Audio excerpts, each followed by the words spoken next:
El IICA le da la bienvenida a este evento y agradece su participación. Estas son algunas recomendaciones para mejorar la calidad de la videoconferencia. Habilite su micrófono solo en el momento que le den la palabra. Es importante mantenerlo en silencio cuando otra persona está hablando.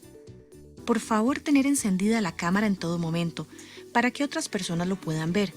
Si necesita atender algo personal, puede apagarla y encenderla al volver. Agradecemos por favor poner en silencio sus teléfonos celulares para evitar alguna interrupción en la videoconferencia. Recomendamos cuide su postura y su posición frente al computador. Para esta reunión contaremos con interpretación simultánea. Es muy importante que cuando ingrese al enlace de Zoom del idioma de su preferencia, debe hablar en ese idioma. Por ejemplo, si ingreso al enlace de español, debe hablar en español en todo momento. Al finalizar el video, les pedimos el favor de hacer silencio durante 30 segundos. Una vez finalizado ese tiempo, el moderador o conductor puede iniciar la reunión. Muchas gracias por su atención.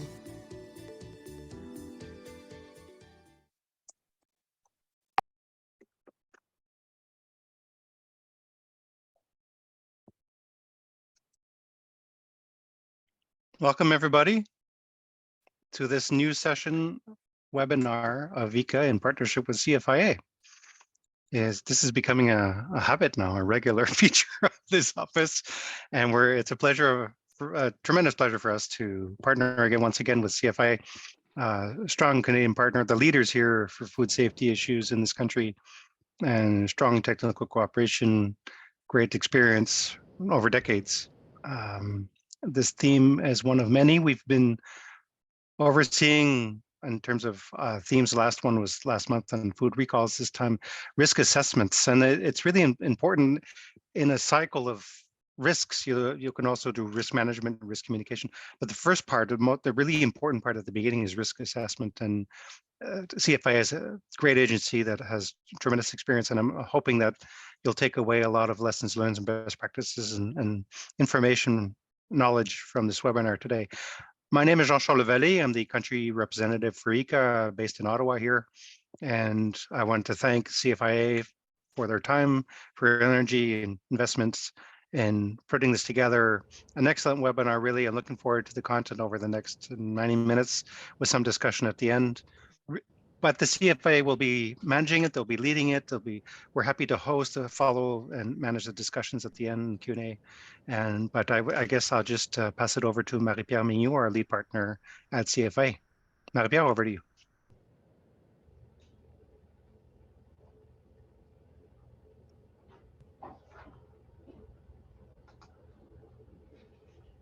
Marie-Pierre, would you like to introduce your team? Yes, I am very sorry, Jean-Charles. I'm having technical issues. I'm hoping the line is better now. We can hear you now. Perfect. Excellent. Thank you very much for these kind words, Jean-Charles. It is once again a pleasure to be here today. And so the CFIA is, as you mentioned, co-leading on food safety along with Health Canada. But yes, we have very good expertise in the CFIA. So just a brief word also to introduce myself. So I'm Marie-Pierre Mignot. I'm the National Manager of the Technical Cooperation Unit of the Canadian Food Inspection Agency.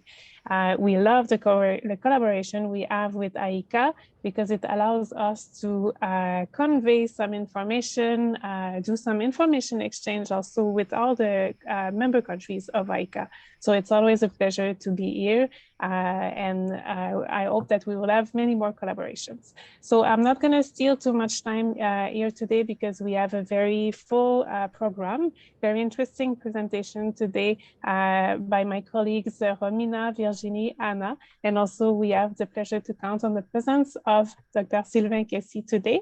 So today's presentation will be focusing on establishment-based risk assessment. And without any further ado, I would invite the speakers to go ahead with their presentations. And also maybe just a quick word that we will have some time at the end for some questions. And questions can also be put in the chat or in the chat. Yes, so we can answer them and address them as the presentation is going on. And without any further ado, please go ahead with your presentation, and I understand, Romina, you are starting. No, sorry. No, it's actually Anna who will start. Yes, I will start, but sorry, I am trying to put on my video, my cam, but it's still red, so you can hear me. But Yes. I don't know. But so anyway, we have to present. So I'm very proud to be here to present ERA models. Today, it's going to be an overview of Canada's risk assessment models. We say models because we developed 6 algorithms over the years. I'm leading the team since 2015. I am a veterinarian with experience in operation over 23 years in ops. So we decided to develop these models to prioritize risk at CFIE. So maybe you can flip to the other slide. Romina or Virginie. Okay, so today you will see the Canadian Food Agency establishment based and importer risk assessment models. When I say six algorithm, it's 5 algorithm regarding ERA food model, import risk assessment model, ERA feed and render models, and also ERA hatchery models. And another one, it's the work tasking logic model to target resources to the highest risk. But it's another story, it's another model. So, and you will see the introduction to FAO's digital tool to support risk categorization in low and middle income countries under development. It's going to be presented by Dr. Kessie. So let's go to these chevron. So these are the chevron, and it's the prioritization of CFIA that indicate the priorities. It's agile regulation, intelligence oversight. This is where we are, and enable workforce and stakeholder empowerment.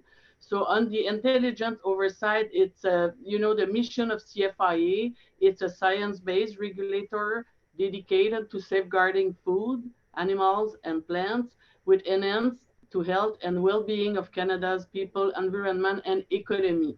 So the intelligence oversight is predicting risk based on science and dynamic intelligence to move resources and invest in tools in the right places. So next slide.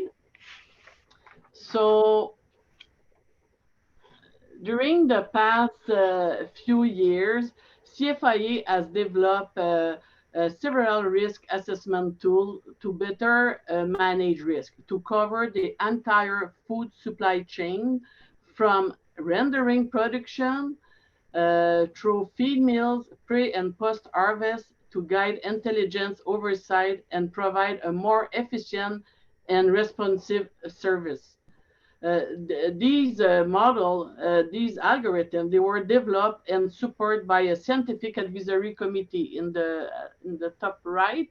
The SAC, these are the scientific advisory committee. For each model, we have a different committee. So we have specialists in rendering and feed mill. We have a scientific advisory committee for this sector. And for hatchery, we have another scientific advisory committee with specialists in hatchery. And for the food and import sector, we have a scientific advisory committee. These are academia, other government, and CFIA. We involve a public health agency, Health Canada also, and industry. So, and we wrote some scientific paper we published because we said we need the validation of by peer review to be sure our tool is robust and it's science-based. So these are all the paper available, and we have other in preparation, like in the food sector, we wrote 4 scientific papers, but 4 others are in preparation. Same thing for hatchery and feed mill. We have 2 papers in preparation. So it's a lot of work. I started in 2015, but the real work started in 2013 when I was not there with the benchmarking. So I think the other slide, Romina, you can over to you to start with maybe is it the other slide? No, this is the objective of the ERA model. we assess the food safety, and something that is very nice, we also assess the animal health risk with our ERA feed mills and our ERA hatchery models associate with federally regulated establishment, food hatchery, feed mills, inedible rendering plants, and licensed food importers in a scientific and transparent manner. So it allows comparison within and across commodities sectors, similar risk treated with similar rigor. It's to inform the allocation and prioritization of CFIE inspection resources according to the food safety animal health risk. So I think this is the beginning of the introduction of the food model, because we use the same principle for the hatchery model, for the feed mills model, and for the render model. So I think it's over to you now, Romina, to explain the benchmarking with other countries in 2012 and 2013, what we did to start this new model. So over to you, Romina. Thank you, Anna. So, si me permiten, voy a continuar la presentación en español, pero pido disculpas. If you allow me, I'll continue my presentation in Spanish, but I do apologize if I forget any specific word, because I've been living for over 18 years in Canada, and I'm more familiar with the terms in English. So likewise, I would like to point out that most of the slides have been translated to Spanish. Most of them contain graphs translated, but some of these are in English. So we will take the time in describing these properly. Going back to the presentation, as Anna mentioned, our team has developed various models in risk assessment, but all of these have followed a similar and standard approach. We started in 2012, 2013, when part of our team traveled to several countries, including New Zealand, France, Belgium, Australia, to carry out a comparative assessment with these countries, because they had started developing risk assessment models. And this allowed us to obtain a better understanding of the methods that are used in each country to assess risk of the establishments that produce food or feed. And it allowed us to understand how government authorities distribute their resources to manage risk. Besides that, it allowed us to compile best practices that are used in these models. Therefore, we can also apply these during the development of our own model in CFIA. To summarize the steps we follow for develop the implementation of these models, it's explained in the bottom part of this slide. First, we work in the development of the algorithm, and this includes visits to establishments, literature reviews, consultations with experts to identify, select, and weigh the risk factors in each model. And after this, we carried out some pilot projects. For this, we did a random selection of establishments. We also created tools to collect information that would feed these models, and we also validated these. And this way, we obtained the risk results for each one of the establishments that participated. And these results then were compared to the assessment made by our inspectors who have vast experience in the agency. And this step is explained as the model performance assessment, which allowed us to fine tune the model based on the results we obtained. After this, we proceeded to data collection at national level and in calculating risk for each one of the establishments that finally were integrated to our program design and the inspections we planned in the agency. After the results then of this model were used to decide priority planning of the work, designing the program, as well as a resource allocation.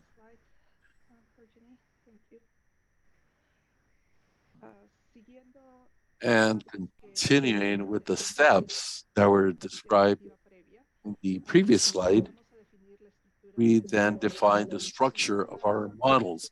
And each one of these are quite similar, as you will see in the following slides. Each one of the models, the ones that assess risk in an establishment or factories that we call the R models, or the importer models, which I refer to IRA, are composed by three larger components or risk factors. As you can see in this slide, the first group is the inherent risk factors, which are those related to specific types of operation or processes that are implemented by the establishment or import.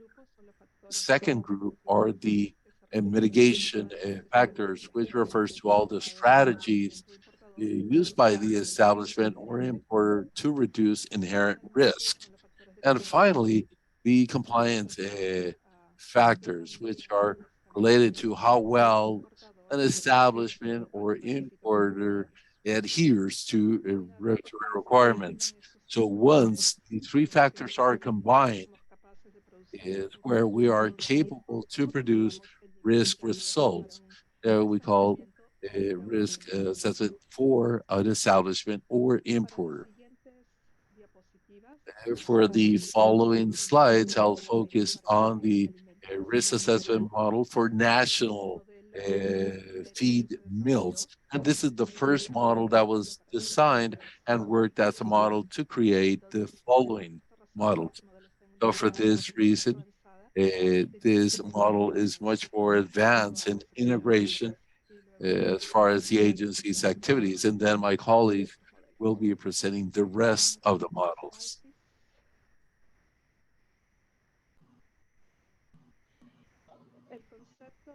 The concept of the ERA model for food is based on the allocation of risk to food establishments that are regulated, federally regulated, considering their impact on the consumer's health in Canada. So the unit we use is called DALI, an acronym in English that refers to Disability Adjusted Life Years. It's a international unit used to measure or estimate the health burden by a specific agent or a bacteria, and it's expressed as the years lost by people due to a disease, disability, or death. So this unit considers mortality rate as well as morbidity related to a pathogen.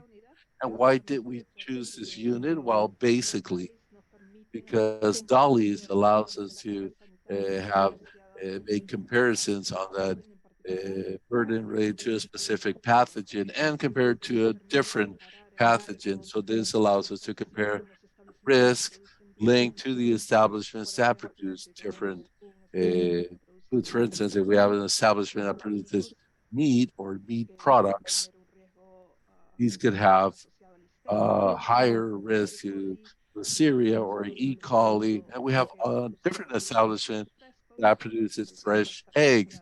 So the risk is more related to salmonella, and the model will allow us to make a comparison between the various establishments we have in the food sector.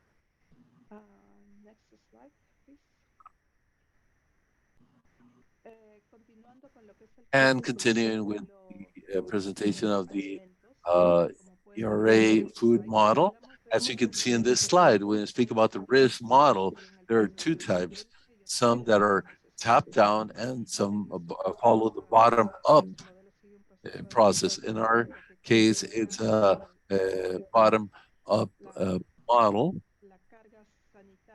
which considers the sanitary burden, the amount of diseases that are acquired by Canadian people at national level. So this also considers the 17 most important food foodborne pathogens for Canada, as well as the attribution of diseases as far as products and byproducts. And when I refer to product level, I refer to if we refer to meat products or dairy products or fruits and vegetables and so on and so forth. A byproduct or subproduct is a more advanced granular level. So if we speak about meats, here we refer to if the product is ready to be consumed or if it's a product that is a special cut, not ready to be consumed, or others, which are, for instance, sausages that have been fermented, so on and so forth. Likewise, our model considers the consumption or the availability of food in Canada. And together with the previous factors I mentioned, the model calculates initially what we call the values per kilogram at the subproduct level. And this value is then adjusted considering the risk factors which are applied to each one of the establishments. Therefore, the formula is what I have, what is shown in the top part of the slide, where we calculate the results, the DALI results. Next slide, sorry.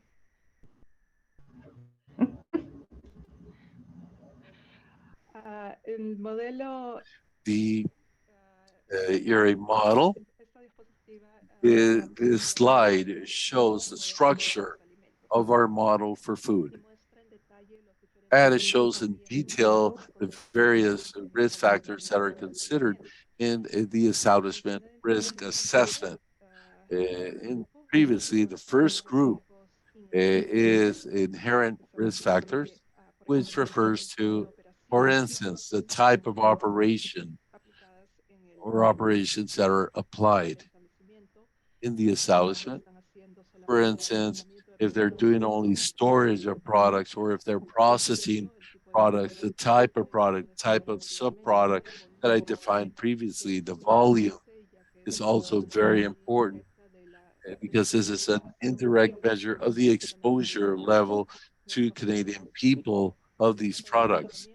The processing steps as well as the direct distribution to vulnerable population.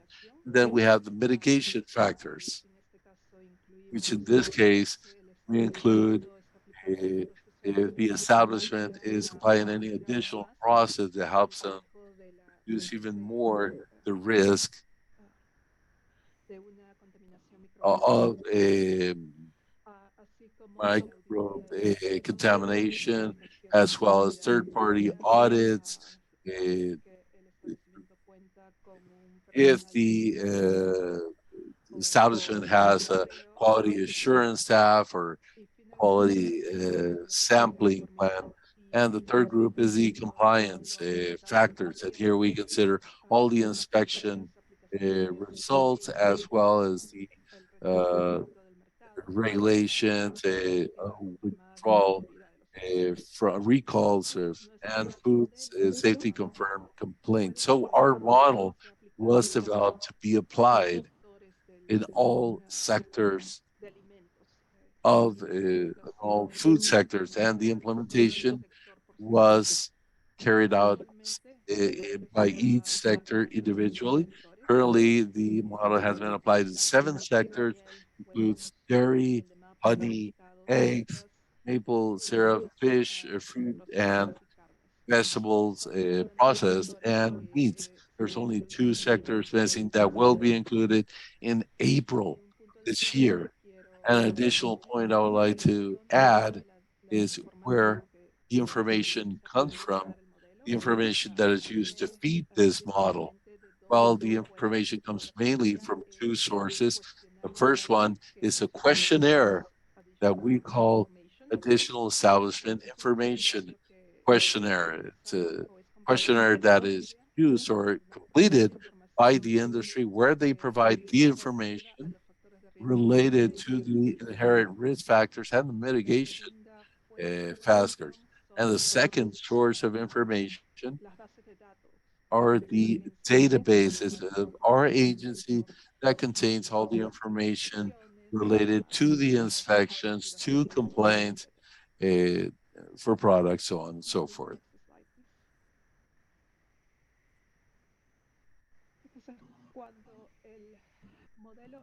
And when the ERA model calculates the risk level of the establishment, what it produces is a set of results. The first one, the first bar, yellow bar, is the inherent risk, which is basically the results after considering all the information related to inherent risk factors of that establishment, which includes the type and volume of products. Subsequently, when we include in the calculation of the algorithm information which is related to mitigation factors, which is the second bar in blue, and this will indicate if the bar grows or lowers its volume. This will tell us that the establishment is reducing their risk because of the measures they have implemented. And finally, the third bar represents the final risk. Once the information is included, information on compliance.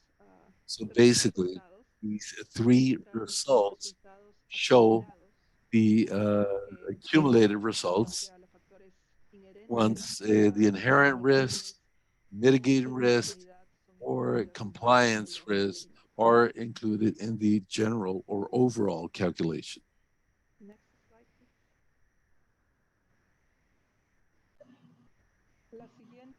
And the next question, which is, how is it that our models are integrated in the agency's risk model? Well, this is basically a cycle that repeats as is shown in the slide, and it starts with the inputs, with the information that is input directly from the establishment or the importer and the agency's database.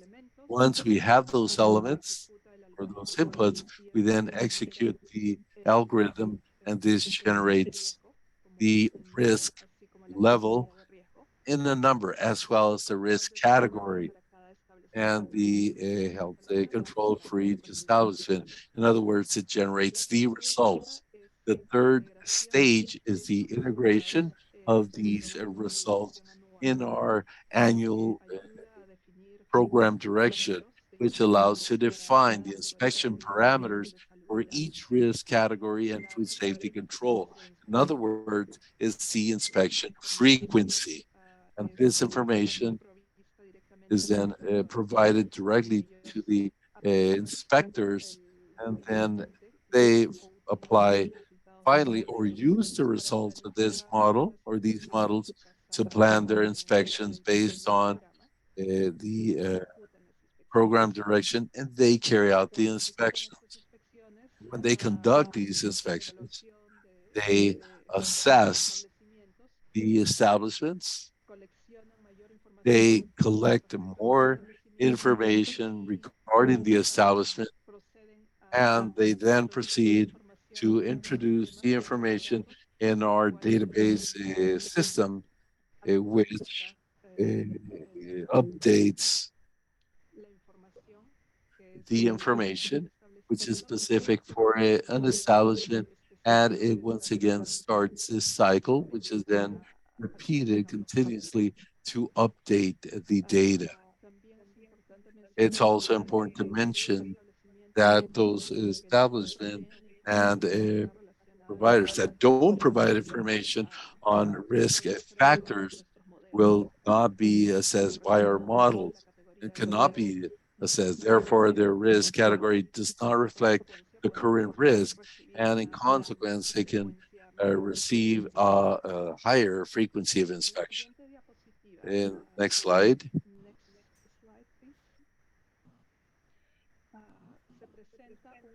We present an example of what would be the results of the 7 risk category model. Categorías de riesgo. So we have created 7 risk areas from the number 1 to which is the highest to the 7, which is the lowest, and based on the function of where the establishment falls within this range of categories is that we're going to determine the period of time that is recommended for the evaluation of all the sub-elements of a preventive control plan. So as you can see in this table, if an establishment falls into the category 1, which is the highest one, the recommendation is that it should complete a 32 element evaluation of the preventive control plan in a 9-month period. 32 elements per year, sorry, which means that all the elements will be evaluated in a 6-month period. It would be 16 elements that the ERA element model takes into account. So the total of elements would be 32 elements of compliance in a 1-year period. The most important thing to notice here is that all the risk categories that we have, we are managing the risks, some of the risks with the same level of rigorousness. And as you can see, when the level of risk increases from one category to the next, the time that is required to complete a complete evaluation of the preventive control plan also changes in a consistent manner. So we have a category, as we said, a category from 1 to 2. The recommended time is different in 9 months. And the same trend applies for the next subcategories. The next slide,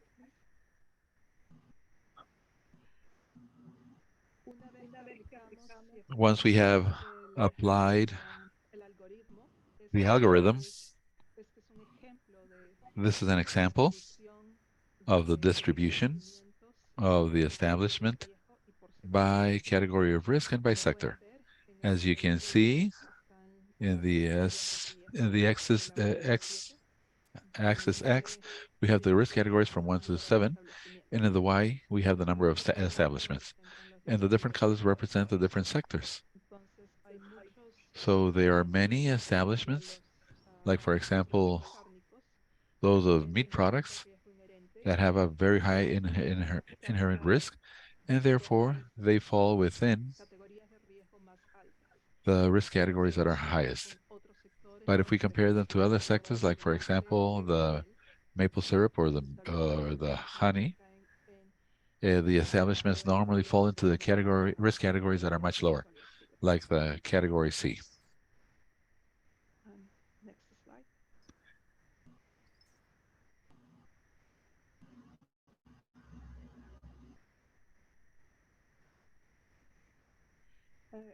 Y para lo que es en cuanto a la, perdón, creo que hay una diferencia acá.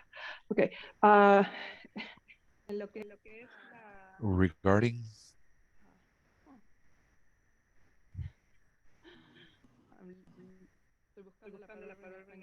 I'm looking for the word in Spanish, but it's one of those words that doesn't come to mind. To be able to share the information with the different interested parties in the risk results, well, what we have is risk profiles of the establishments, and in the future also the risk establishment of the importers.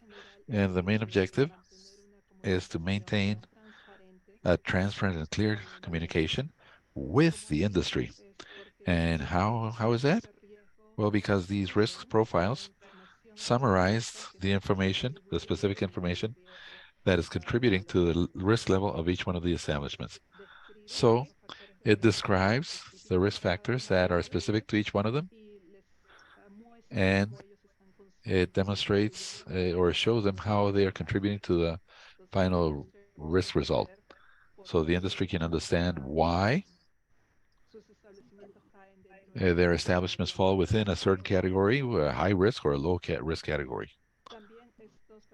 And also, these risk profiles help us in the identification of areas of improvement, and it is used as a tool for the promotion and application and the compliance of laws on behalf of the industry, as well as it ensures the quality of the information, because in sharing this document with them, they can check it and they can identify that some part of information is not correct. Well, they can communicate, or they themselves can go into the system or into their individual questionnaire that is made for the establishment and guarantee the information and know that this really reflects the situation that takes place within their environment, their factory, or their establishment. To this moment, we can confirm that both the industry as well as our inspectors themselves are using a lot these risk factors due to the great number of profiles that are being extracted from the database. The next slide,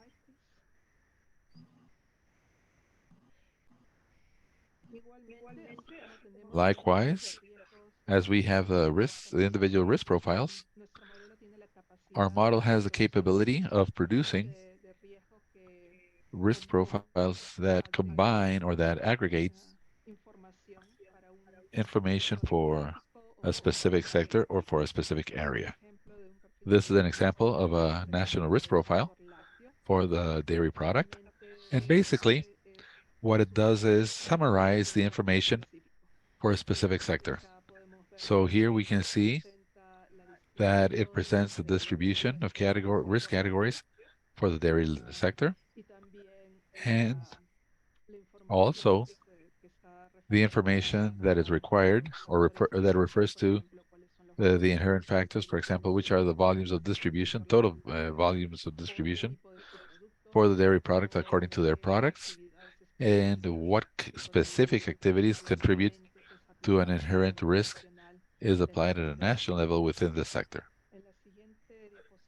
In the next slide, we can also see the remaining portions of this national risk profile for our dairy products that equally represent all the information that is contained within an individual risk profile, but aggregated at a national level or aggregated at the level of a specific area.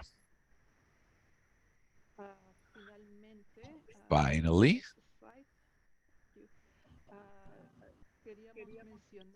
we wanted to mention some of the tools that we have developed within the last few years, which are courses, training courses for preparation and to support the data for the Model L, ERA, and we have worked in the sector of the industry as well as with inspectors. There is an online course that covers everything that has to do with risk analysis factors, those risk factors that are included within the model, and that is available for the general public through this web page that we have the URL presented in the slide.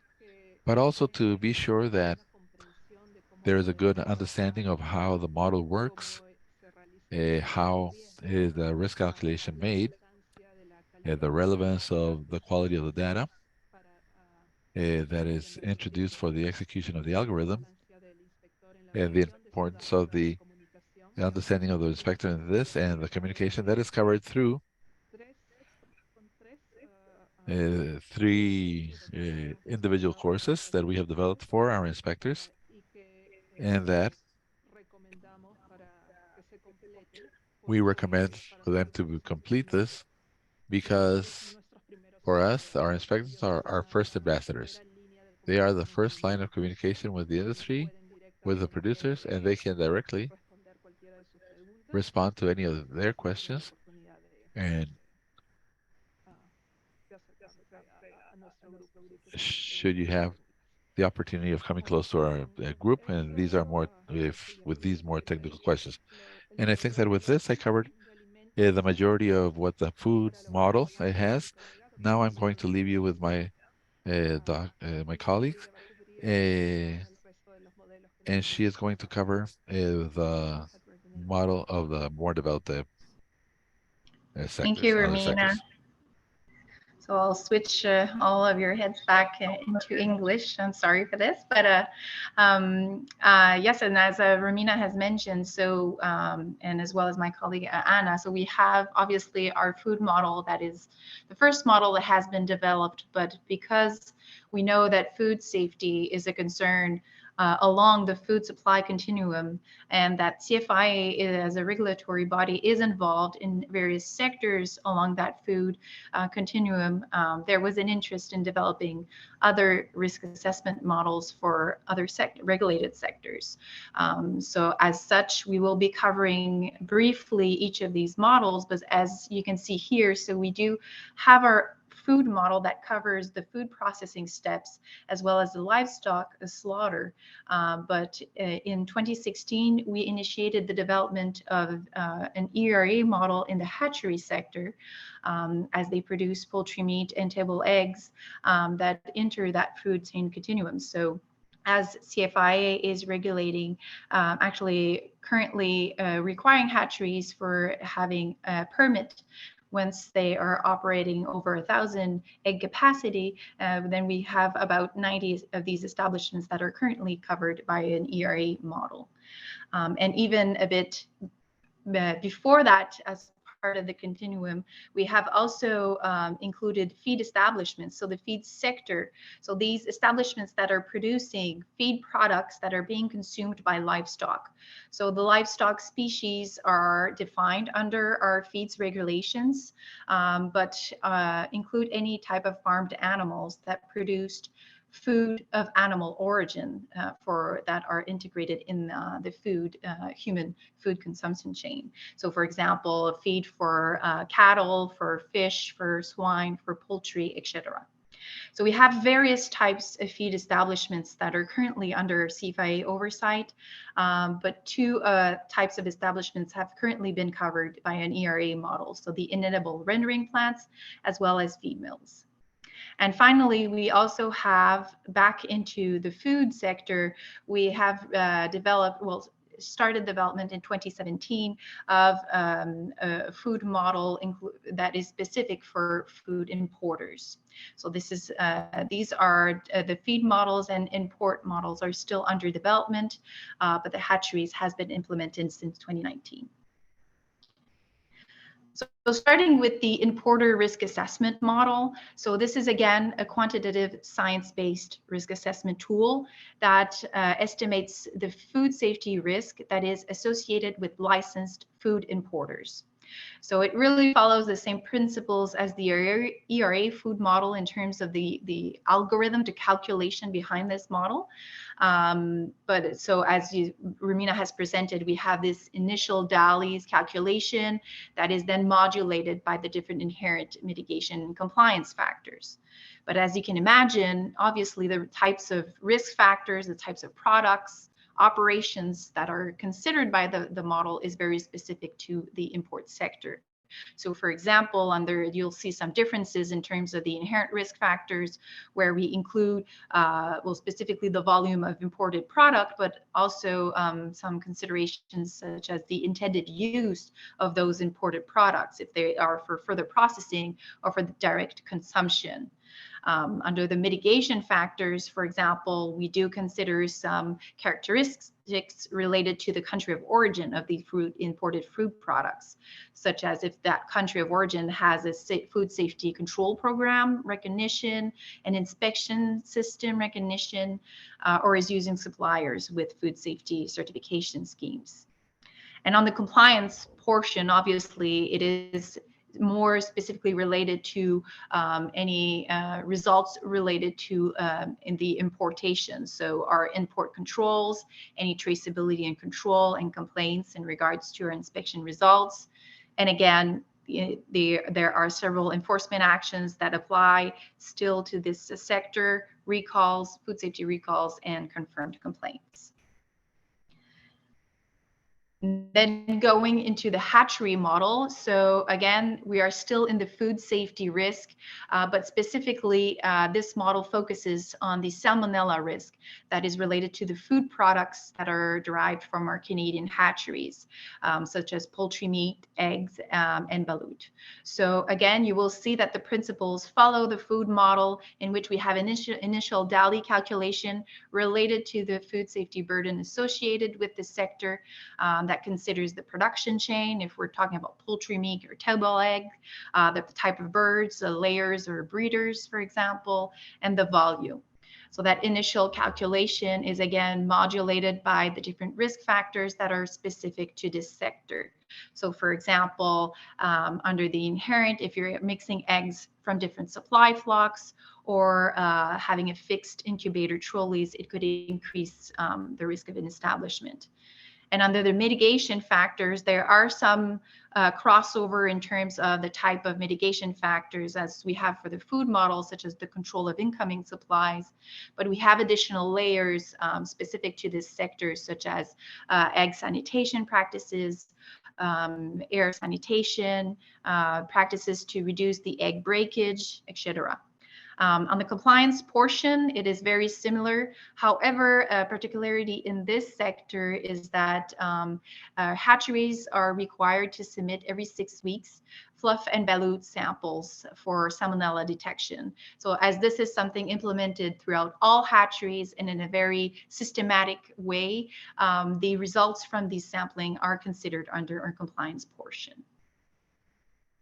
So this model, as I mentioned, has been implemented since 2019 and will be going into an automated process that has a bit been covered by my colleague Romina. So on the food side, where we're going into an online questionnaire as part of the licensing process.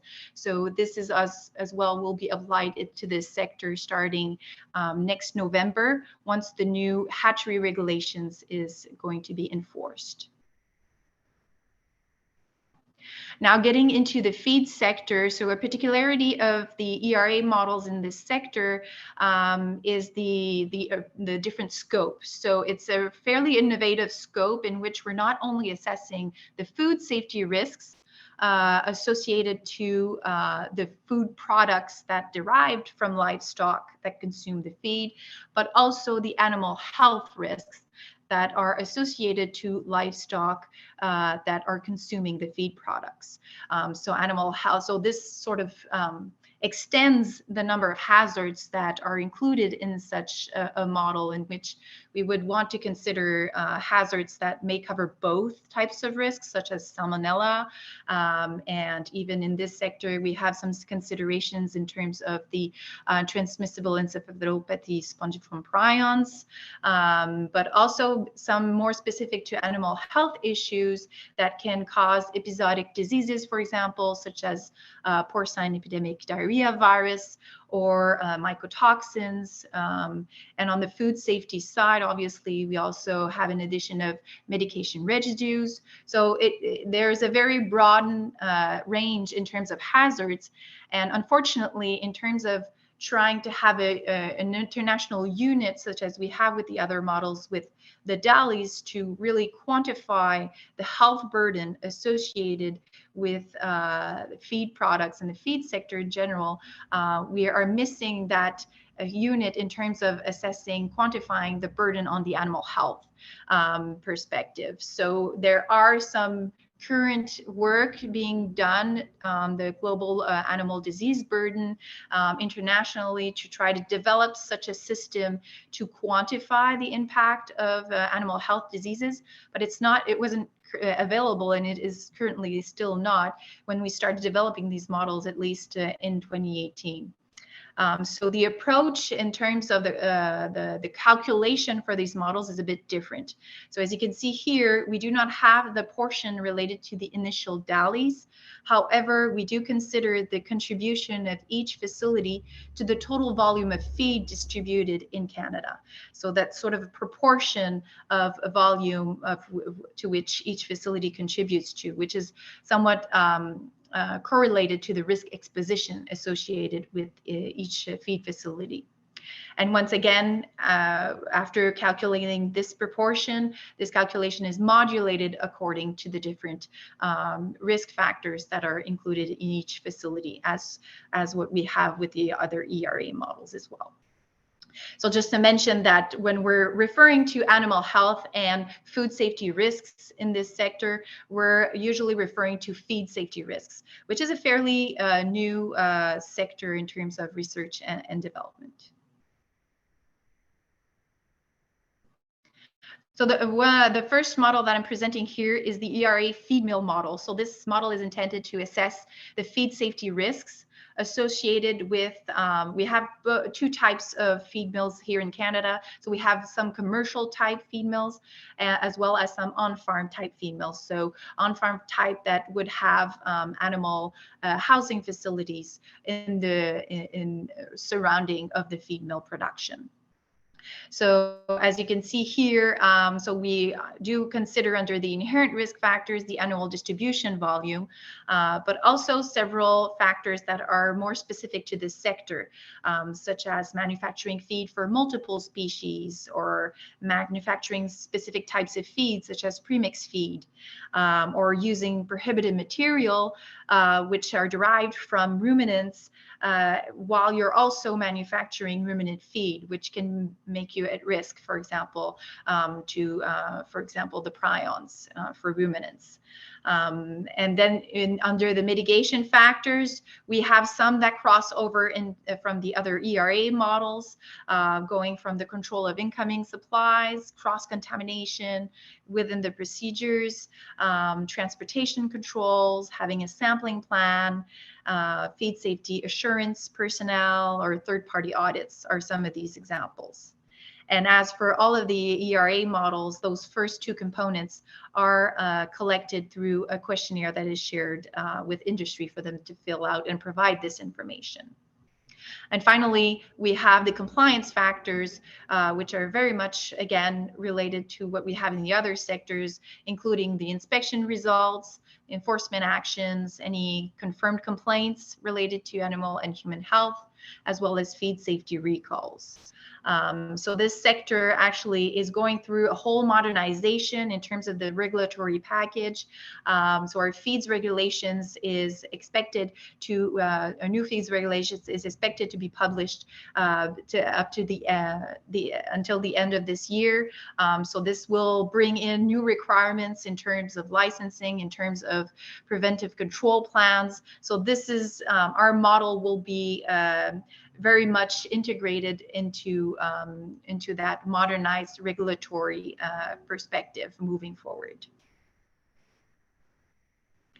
Finally, in the other sector that is under the other type of facility that is under the feed sector is are the inedible rendering plants. So inedible rendering plants are any facilities that process raw animal byproducts in order to produce protein meals and fats that are consumed by livestock.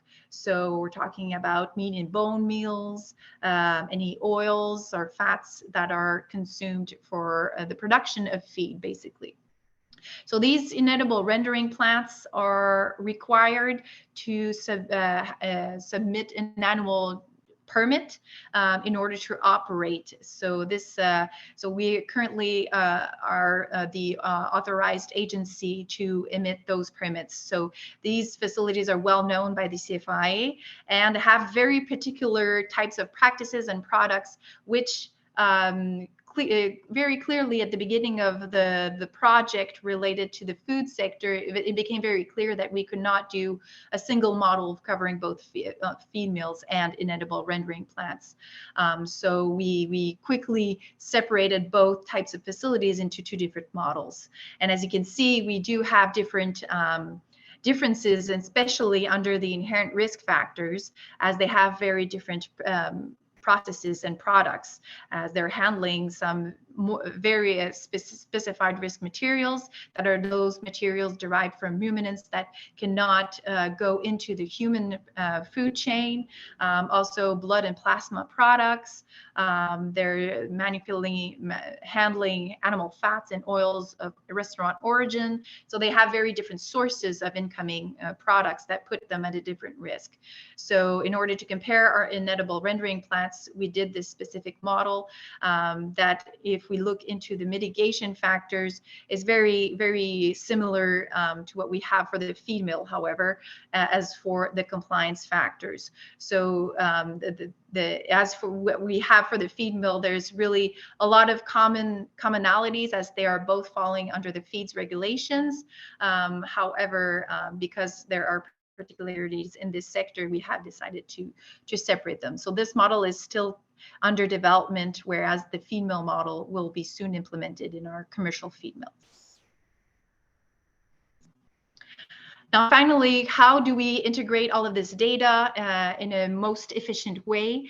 So Romina touched base a bit on this in terms of how we're trying to automate our data collection and our the outputs of the model.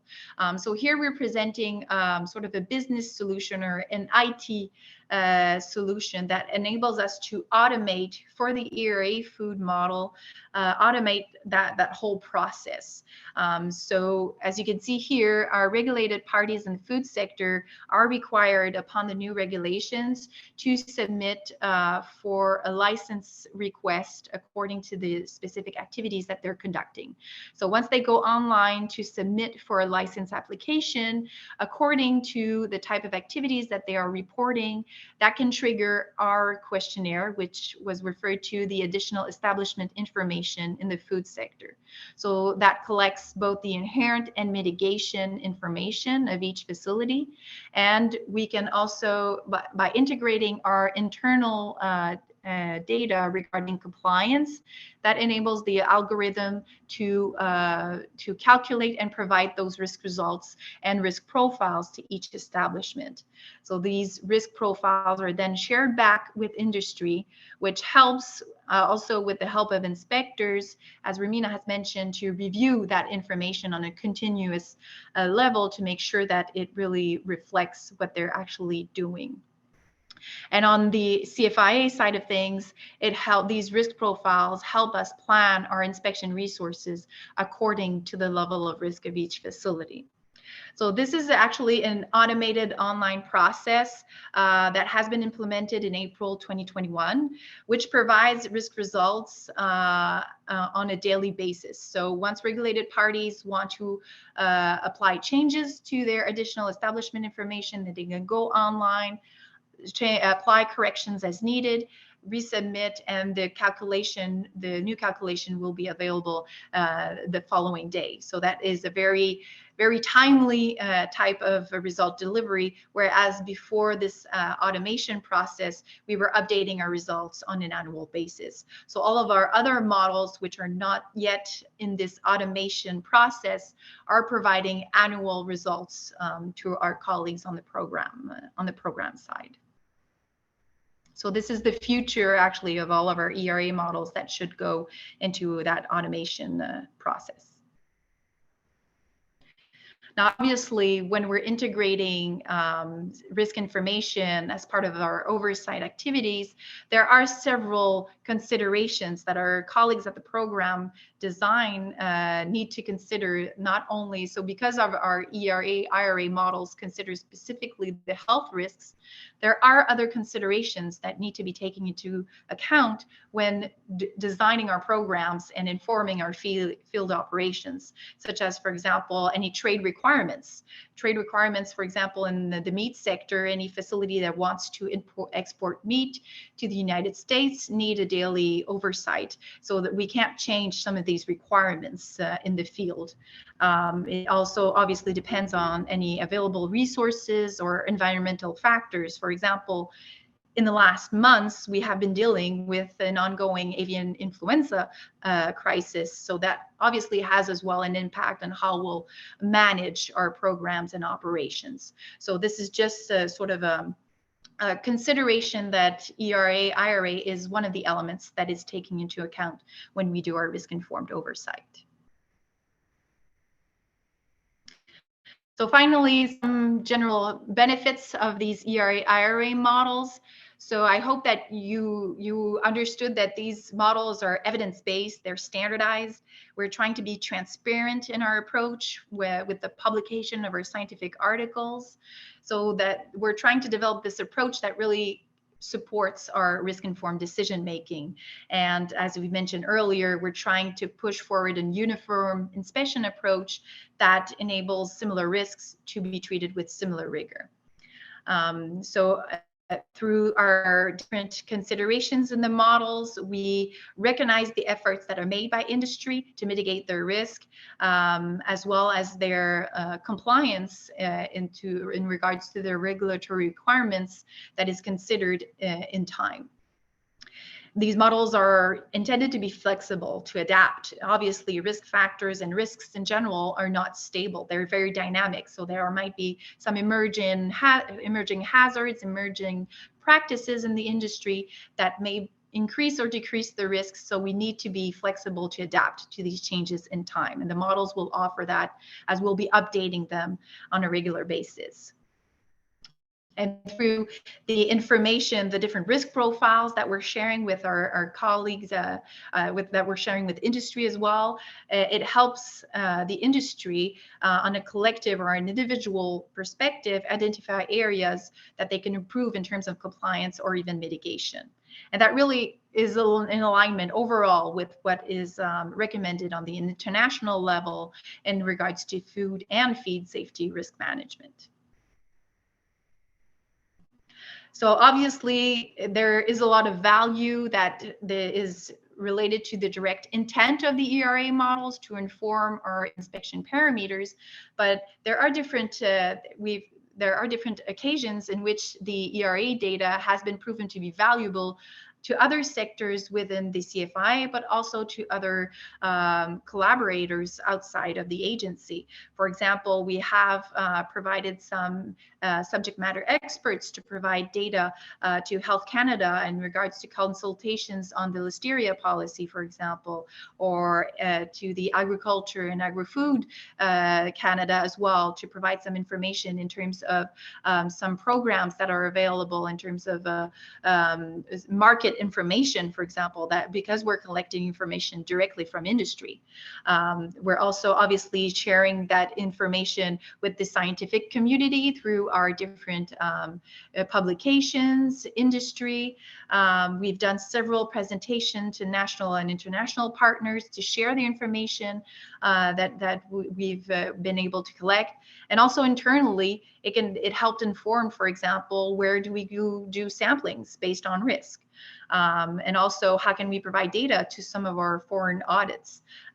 So basically, the data that are provided by the ERA models can go beyond actually their first intended use even. And just so that you are able to access the information, if you're interested in having a bit more information on all of these different ERA models, you can have access actually through our external website to some of the main developments and some of the tools that are available, and even the different scientific articles that we've mentioned are available for each of our models as we are presenting here. So if you're interested, we will invite you to consult these references that are available. And at this point, I will leave the floor to my colleague, Dr. Sylvain from the University of Montreal, who has been involved as well in the development of a risk assessment model for the FAO. Dr. Kissy. Thank you, Virginie. As Virginie has mentioned, I've been fortunate to be involved as chief scientist in the development of all the models you have seen in this presentation. So these models were developed within the CFIA for the purpose of assessing the risk to various types of establishment within Canada. Now we are going out of Canada, and we believe it was interesting perhaps to present how such model can be used in other countries. And I've been involved with FAO in the development of risk-based model.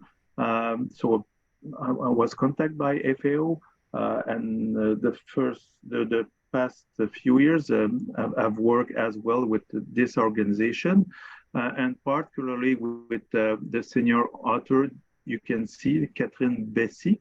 So eventually, if you would be interested in learning more in this model, you may contact her as well as a senior food safety officer at the FAO. So that's a separate, just to say that's a separate research contract, but you will see soon that we have been inspired by the CFI model when we have developed the first draft of the FAO's model. So let's go through the next slide.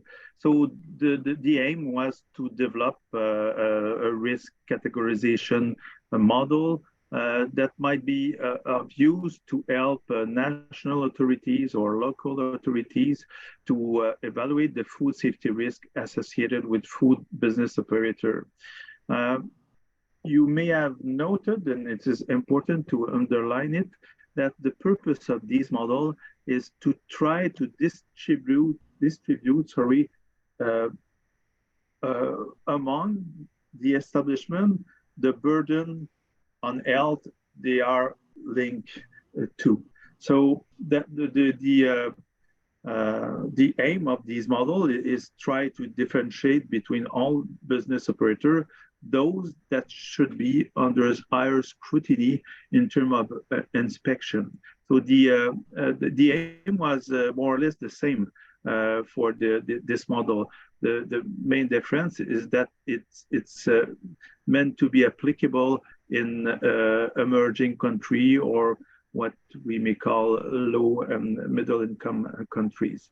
So the principles are the same. The difficulty, as you will see, is the data that are difficult to gather in those countries.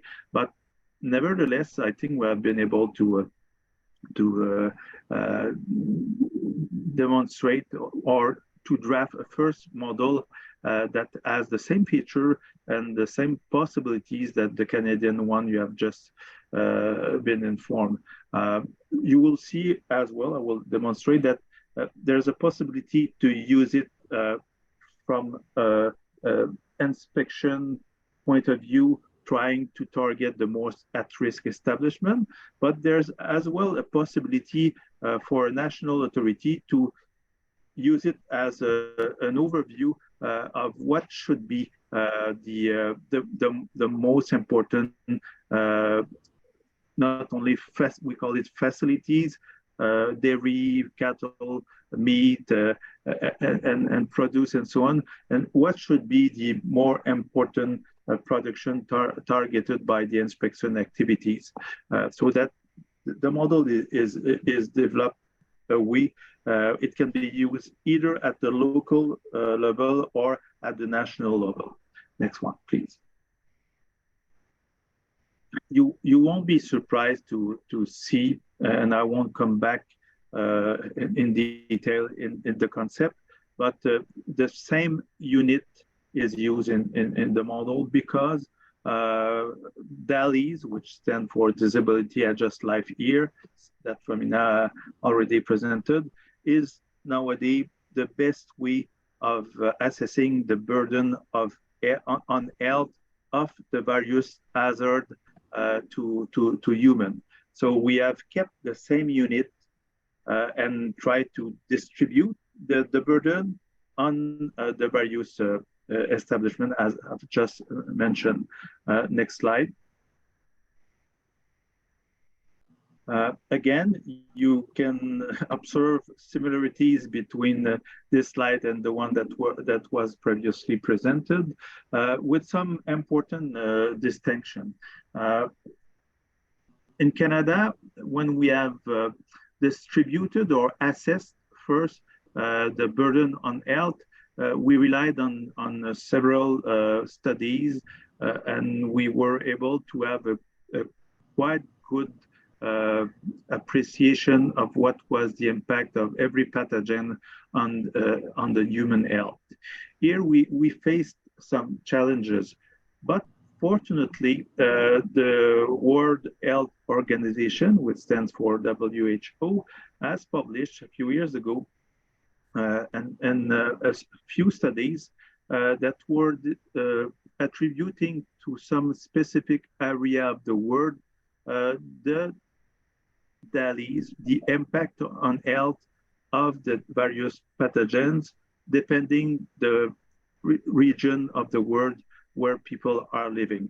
So we are in fact taking in account these data in our model, and we are as well fortunate when we make our research to see that FAO is gathering production data per country, which allow us to appreciate the food availability in each country. So by considering the impact on health and the type of product, we are more or less, and I hope more than less, able to attribute to each type of product or final product the relative burden it contributes to the health. So instead, in the Canadian model, to have detailed data on each pathogen based on previous studies, in this model, we were able to use existing data both from FAOs and WHO to have a good appreciation of what would be the DALYs linked to each type of product / by pathogens. So next slide. That's the key difference between the previous model and this one. So what we have done is a similar approach that have been taken for the Canadian model. We have made a literature review, and we have found many putative risk factors that should be considered when one wants to attribute the risk to a given establishment. But the main challenge was that when we asked to the countries that participated in the first step of the development of this model, these countries are listed there, we realized that the data were lacking for many, in fact, most of these putative risk factors. So we were able, nevertheless, to identify 12 risk factors that where we can have not perhaps exactly the type of information we were expecting, but as at least proxy. And when in the country when the country are not within the country the data are not available, we end up with a questionnaire, a standardized questionnaire, to make sure that the inspector going to a given establishment will validate either the information or get the information to feed the model. Then, once we agreed on these risk factors that should be part of our model, we asked to experts from many countries, in fact, 14 experts for from the countries you are observing now, Ghana, Malawi, Zimbabwe, Cote d'Ivoire, Indonesia, and Colombia, as well as Canadian experts. And one interesting feature in the development of this model is that we were able to compare Canadian expert opinion to foreign in bracket expert opinion. And we have observed an interesting difference, but well, not surprisingly, but it was nice to observe that in almost all cases, the weight that was given to each risk factor by no matter the Canadian or the foreign expert was very similar. So we use what is called a Delphi approach. So we've provided the information to the expert. They have provided their first appraisal of the weight of the risk factor, and then have exchanges, and we gave the expert the opportunity to provide a second appreciation, considering the exchanges we had with all the experts. So with all this information, next slide, Virginie, we were able to end up with some risk factors that we believe are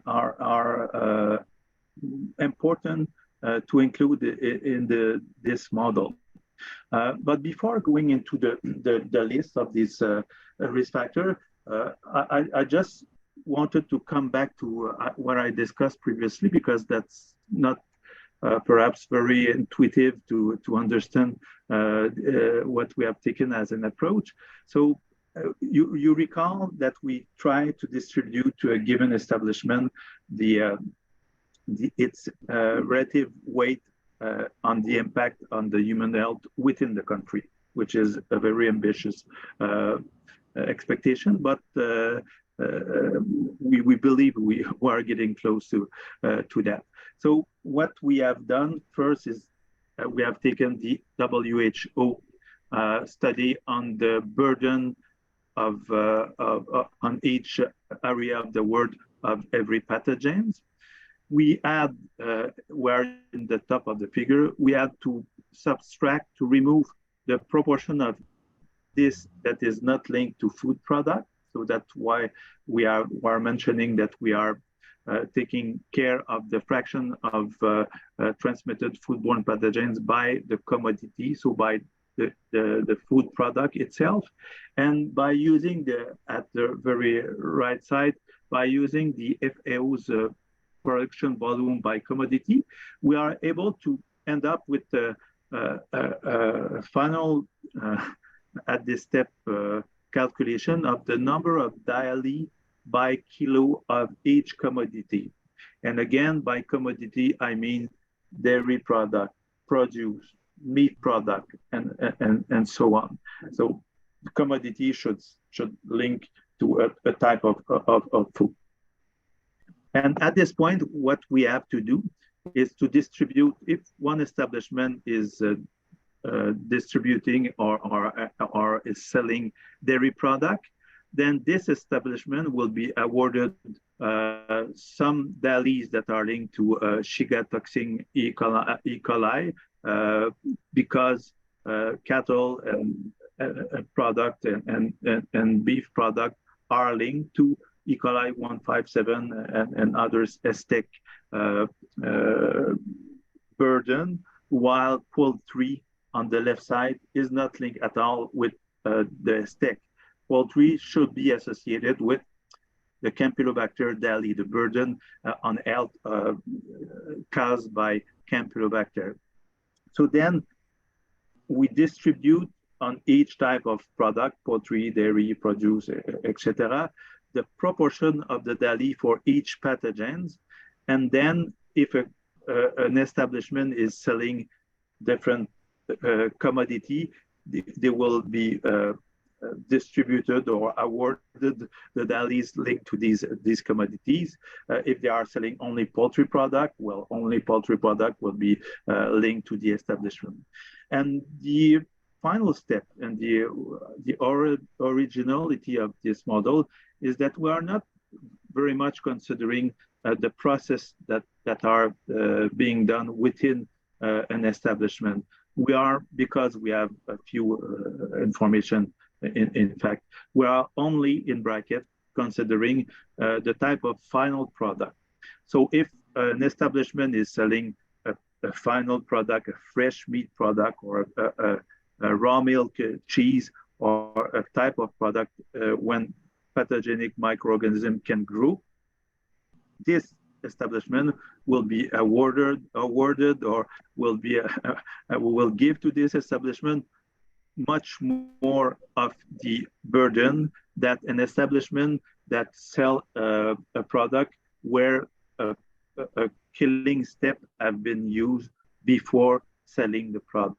So in a nutshell, that's the principle that are under the model, the FAO's model. And if we are going to the next slide, once we have given the inherent, in theory, the inherent risk that should be linked to this establishment, we consider, of course, the volume. In any risk assessment or risk categorization model in the world, model is the highest factor to be considered. The more you are producing, the more you are exposing people. So if we try to distribute the values to an establishment, we are considering the volume, and we have grouped the risk factor to modulate the initial risk, the inherent risk, I should say, depending what are the mitigation factor or the compliance factor, similarly to what has been presented to you in the Canadian model. Of interest, without going in detail in every risk factor, you can observe that some basic risk factor or factor that should be considered, such as access to potable water, sanitary and washing facilities, electricity, cooling equipment, are quite unique to this model, because one of the challenge we have is that we have a wide variety of selling establishment. It is intended to be used either in street restaurant or vendor, as well as processing establishment. So one of the difficulty we have faced is to make sure that we have a wide variety of mitigation or compliance factor. So, but the same clusters are kept to be able to have end product or end result for this establishment. That is corresponding to the first step that were presented to you by my colleague for the Canadian model. But in the next slide, you will see that we still have work that are needed to validate the model. It was perhaps mentioned by Romina, but one of the key features of the model we have developed in Canada and the one we want to develop in FAOs is that we want to make sure that there is a performance assessment of the model. So in another way, we are putting the same information in the algorithm that we are providing to some expert. And then we look the correlation, and we are looking if the end result is in accordance. If it is not in accordance, we adjust. We can adjust the model. So in the FAO's model, we have been developing the model. We have been developing a questionnaire that will be linked to a digital tool, but there's next step that need to be done. We have to perform pilot project in interested countries. So eventually, if your country is interested in participating in pilot project, just follow your interest to Catherine Bessy. And so we are in the early step of developing the FAO's digital model, but I think it was interesting for you to appreciate that even though the Canadian model seems to be sophisticated, and it is considered as such because there's plenty of information that are needed to fill the model, there's a way adapting this type of model to each country, given the affordable information and the data that are accessible within the country, without compromising the usefulness of such model. So with that, I think it's Ramina that is presenting the conclusion of the talk we are providing to you today. So thank you for listening. Thank you, Sylvain. I can certainly cover the last slide. Bueno, básicamente el mensaje que queríamos. Basically, the message we want to summarize after a presentation of all our colleagues is what advice could we give to those countries or institutions that are trying to start to develop a methodology or a new risk-based model. So based on the experience we have had throughout these years, and I think sharing these lessons learned are important. It's something important. And basically, these lessons are to getting full commitment of the organization as far as time and resources to be able to work, as well as getting people from different departments to get involved in how the system works. So in our case, for instance, we had people with knowledge in epidemiology and statistics, but we also had our team, which had people, experts in operations, experts in the field, have experience in the field, who brought a high level of detail throughout the development period of our models. Likewise, another consideration is try to follow a method that is scientific and transparent for the acceptability and credibility of these models. And this, together with the communication and all development steps and engagement with all stakeholders. And with this, I mean the external part, for instance, the industry with which we had contact from the beginning of the model in consultations, as well as with the internal parties. And as I said initially, in our case, the agency has different departments. One is operations, another department develops programs. So the engagement of each department was important for the success of this project.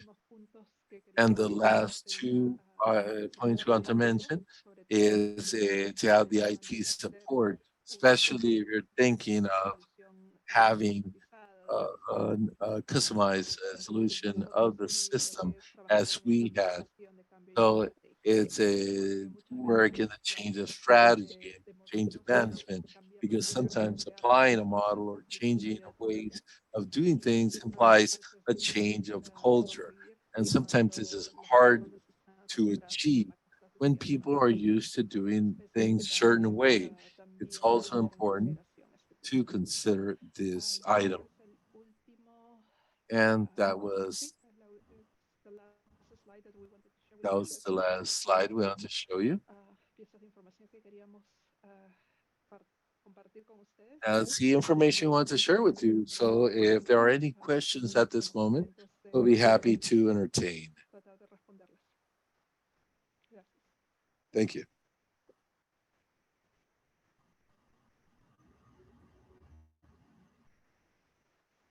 Thank you very much to Ramina, Virginie, Sylvain, Anna for this very good presentation and very extensive, very detailed. And yes, we do have some times for questions. So we would welcome any question from the audience for our presenters.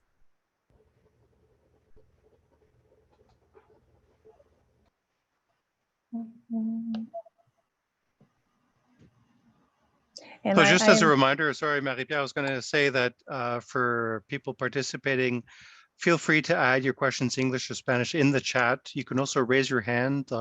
We can work with our team here on the logistics to get you to speak and have a talk or ask your question directly to one of the speakers. And I was going to add, Jean-Charles, also in some presentations like that, sometimes it's good to have sometimes to reflect on the content or digest a little bit more the information. And we're always happy to take questions also after the seminar. So I would, if there's any follow-up questions that come to your mind after today, just feel free to reach out through ICA Canada or any of our presenters or even myself, and we would be glad to follow up on those. Excellent points. Thanks for adding that. I would, furthermore, just so participants know, this is being recorded. So we have an ICA Canada page on our server in headquarters in Costa Rica, and we post the videos there. So if you wanted to follow up or share today's webinar with colleagues, or they've missed it, they weren't able to participate, they can access the presentations through the webinar on our webpage. I know a typical question, Marie-Pierre, people always ask, can I get a copy of the presentation? So I'm going to ask that up front because it's going to happen. So are the presentations by CFA and Sylvain available separately aside from this webinar as standalones? On CFI side, I don't think there's a problem. We can share our slides. On the FAO side, I don't know, Sylvain, if you want to reply. Well, it's the same presentation, and I've been going through the process to make sure that this presentation is acceptable for FAO to distribution. So there's no issue of distributing it. Fantastic. So through the registration system, you'll have ICA's contact information. If you wish for a copy of those presentations, then you can reach out to the Canadian office here. We're happy to support you and get those to you. If you have any additional questions, maybe Marie-Pierre, you can put a contact email in the chat, yours or someone else's, whoever will take the lead for the responding to any questions from the group here. And anybody else who wasn't able to participate today. My thanks to Sylvain and Anna and Virginie and Romina. And I was teasing my team. I was thinking, Romina, is that a Nicaraguan accent? You know, we're trying to figure that out on our end. But real pleasure. It's quite rare to have a presentation in Spanish. So a big thank you to the team and CFIA Romina. It's also a pleasure for us to share our models. We were working so hard on these models since 2015, so it's a pleasure for us to share our knowledge and work. Sorry, I cannot put my face. I cannot start a video. It says somebody's stopped the video. Sorry. Right. So I can ask Gloria or Camino to put you in as co-host so that we can get your that gives you the freedom, the permissions to share your screen.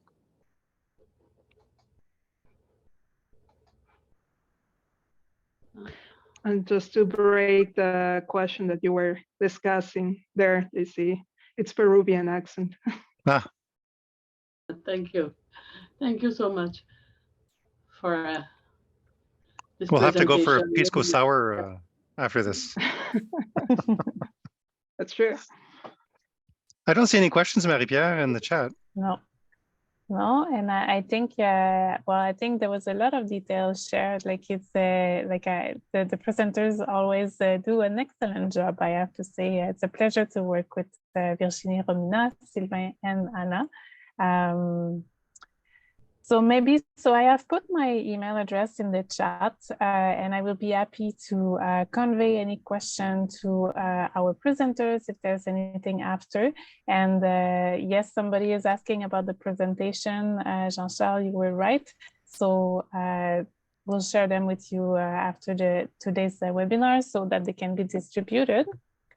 I guess if there's no more question, maybe I can just say a few words to close the webinar. Absolutely. From ICA's end, it's always a pleasure to work with you and the team. Very technical session, a bit specialized, but very informative. And you can see the thanks from the different countries all the way down to Suriname. And it's been very enjoyable. I look forward to the next version of these technical sessions over the year. Thank you very much, Jean-Charles. And yes, we do have to discuss the topics that we will be presenting this year, but you can count on us most definitely. And also for the audience, if you have any specific interest, any topic you would like to learn or to know about, feel free to reach out to ICA as well, because we're always looking for some suggestions. We're always open to suggestions. We want those webinars to be as useful as they can be to the countries who are attending them. We had good numbers to attending today's webinar, which is always very satisfactory also to see that there is interest for those topics. So thanks again to the presenters. Thanks also to the interpreters who always do a very good job in conveying the message that we are communicating. And thank you very much, Jean-Charles, Camino, and Gloria for your support in today's webinar. It's really great. Thank you so much, everybody. Thank you. Bye. Bye.